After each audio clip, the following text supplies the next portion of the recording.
Pamela Hughes, he's Rob Hunter, I'm Bruce St. James, and these are the morning stories that people are talking about on a Tuesday morning. We call it the playlist. Track 1. New Hampshire voters are at the polls as we speak, picking the GOP nominee. Well, at least New Hampshire's version of it. Mitt Romney has been ahead there for months. Not unusual considering he used to be the governor of a neighboring state.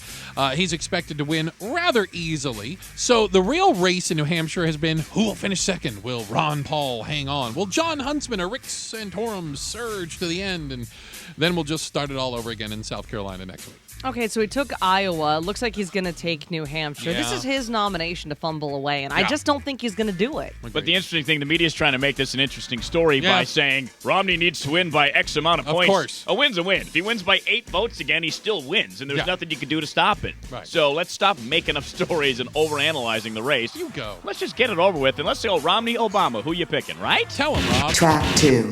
Don't have a high school diploma or job? Well, soon you may not get that unemployment check. Ouch. Congress still has to deal with the 2-month extension of, all the jobless benefits that they enacted last month. Now, the compromise deal tabled some further discussions, bigger discussions, on changes to unemployment. Now, some of those reforms that they're kicking around are shortening the time that you can actually collect unemployment, requiring people to have a diploma or be enrolled in some sort of education program. Now, people against this say that, everybody pays into jobless benefits regardless of their educational background. Yeah, it seems kind of odd, though, that we do pick and choose sort of, all right, you get one, you don't get one, you get the benefit, you don't, you qualify this way. Why not, again, comes back to make it harder to get from the get-go. So that way we have less people on it, and we're not having to worry about cutting people after a certain point in time or because I don't have a high school diploma. I hear that argument all the time. Well, I paid into unemployment. That's great. Then when the amount you paid into runs out, you should never get it again for the rest of your life then, right? It's not a never-ending pit of money, amazingly enough. Track 3. Well, last week their video went viral from right here in the Valley, went nationwide. It was a big to-do because there was a couple of girls on a video who aren't famous for good reasons. They said bad things about Mexicans, illegals, including saying, I want to blow their heads off or something like that. Good times. Quote them, not me, please. Well, now they've apologized. They've used the same source. They went to YouTube.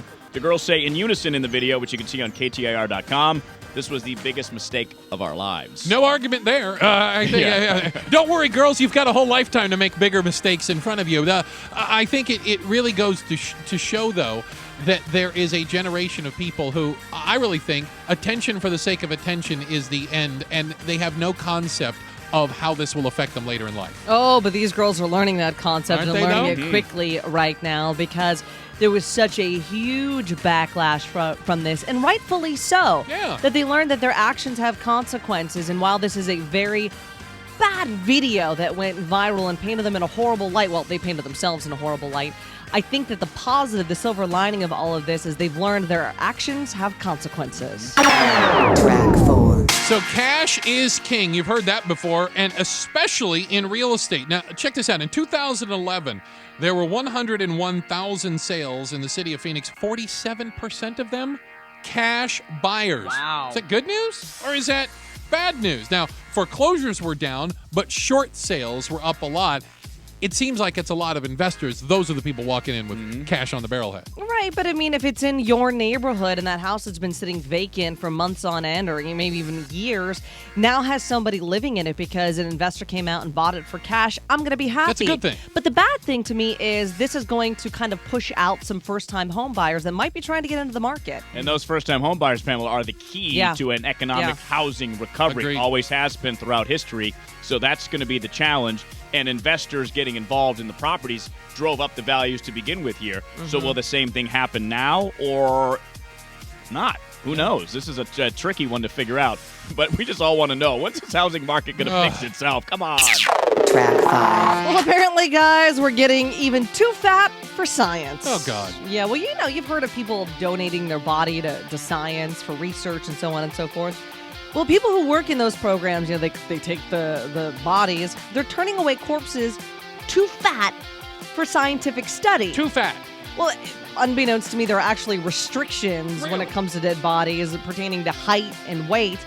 And, they use them for first-year medical students who need to know how the human body is supposed to look. Oh, my. But the new normal seems to be changing. So I wonder if we can persuade the bosses so I can get a treadmill in here. I'll do some walking while we do the show. I can get Because that way when I die, if I want to give my organs, I'm not too fat to do so. Working on your fitness. I'm an organ donor, and I hope I'm not too fat to be an organ donor. I probably was at one point, but I still am a little squeamish about donating myself to science.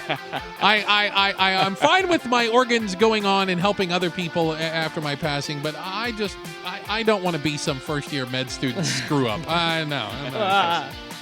Track 6. You guys watched the national championship game last night? No. It was exciting. Was it? If you like field goals. Ouch. Oh. Yeah, there was the final score of 21-0, the Sugar Bowl. Okay.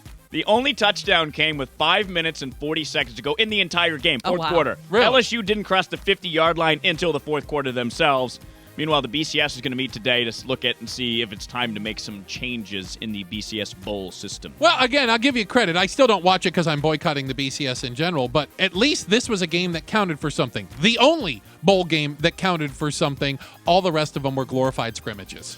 So you got college football that's over. We're now in the midst of NFL playoffs. What are you guys going to do when football's over? Football's never over. Is it over? It's not over. All right. It does end at some point. Oh, don't talk like that, all right? I don't want to think That's about hibernation those days, period. all right? NASCAR will start up or something. All right, that is the playlist. 9:30, 10:30, and 11:30. We run down the stories that people are talking about for you today. We call it the playlist.